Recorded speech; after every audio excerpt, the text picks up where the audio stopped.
Hi students, இப்போ நம்ம பார்க்கக்கூடிய ரொம்ப முக்கியமான ஒரு வீடியோ கிளாஸ் 12 பிசிக்ஸ் இயற்பியல் government school and matriculation school Tamil medium and English medium ஸ்டூடெண்ட்ஸுக்கான ஃபைனல் ஸ்டேஜ் ரிவிஷன் பார்க்குறோம். அதுவும் கோல்டன் ப்ராப்ளம்ஸ். ஸோ 2 மார்க் 3 மார்க்ஸ்ல வந்து கண்டிப்பா ப்ராப்ளம்ஸ் கேட்பாங்க. சில நேரம் 5 மார்க்ஸ்லயே வந்து இப்போ ப்ராப்ளம்ஸ் கேட்க ஆரம்பிச்சிட்டாங்க. ஸோ இது second mid term exam 2025 100% marks. So இந்த ப்ராப்ளம்ஸை கண்டிப்பா நீங்க ப்ராக்டிஸ் பண்ணணும். இது வந்து actually district wise question papers, right? So அதனால சிலபஸ் ஒவ்வொருத்தருக்கும் ஒரு மாதிரி இருக்கும். சிலவங்களுக்கு வந்து 7 8 9 மூணு யூனிட் இருக்கு. சிலவங்களுக்கு வந்து 7ல வந்து செகண்ட் ஹாஃப் போலரைசேஷன், அதாவது தமிழ்ல தளவிளைவு, அதுக்கு அந்த பக்கத்துல இருந்து 8 9. ஓகேவா?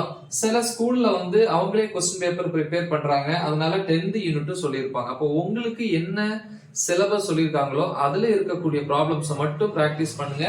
இப்போதைக்கு நான் வந்து 4 யூனிட்ஸ்க்குமே நான் கொடுத்துருக்கிறேன், ரைட்? பாப்போமா?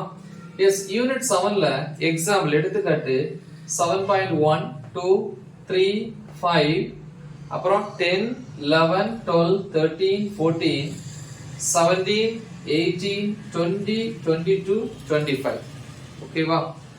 சோ அடுத்து எக்ஸசைஸ் புக் பேக்ல இருக்கக்கூடிய ப்ராப்ளம்ஸ் இல்லையா, பயிற்சி கணக்குன்னு சொல்லுவாங்க. 1 2 4 5 6 அதுக்கப்புறம் 10.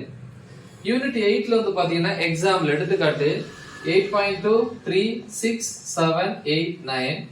எக்ஸசைஸ் புக் பேக்ல இருக்கிற ப்ராப்ளம்ஸ் 1 2 5 6 9 12 15.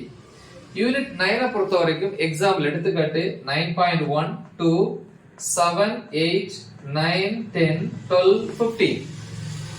அதுல வந்து யூனிட் 9ல புக் பேக்ல வரக்கூடிய ப்ராப்ளம்ஸ் எக்ஸசைஸ் ப்ராப்ளம்ஸ் நியூமெரிக்கல்ஸ் சொல்லுவாங்க. அதுல 4 5 6 8 9 10 11.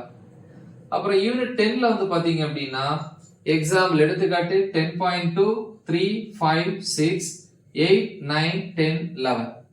புக் பேக்ல இருக்கிற ப்ராப்ளம்ஸ்ல பாத்தீங்கன்னா எக்ஸசைஸ் பயிற்சி கணக்குல 1 3 6 7 8 9. சோ இவ்வளவுதான். ஆல்ரெடி வந்து நம்ம மத்தபடி கோல்டன் क्वेश्चंस எல்லாமே அப்லோட் பண்ணியிருக்கிறோம். சோ அதையும் பாருங்க. இந்த ப்ராப்ளம்ஸ் நம்ம சால்வ் பண்ணியும் போட்டுருக்கிறோம். மறக்காம இது உங்க ஃப்ரெண்ட்ஸுக்கு ஷேர் பண்ணுங்க. Right the example. All the best. Thank you.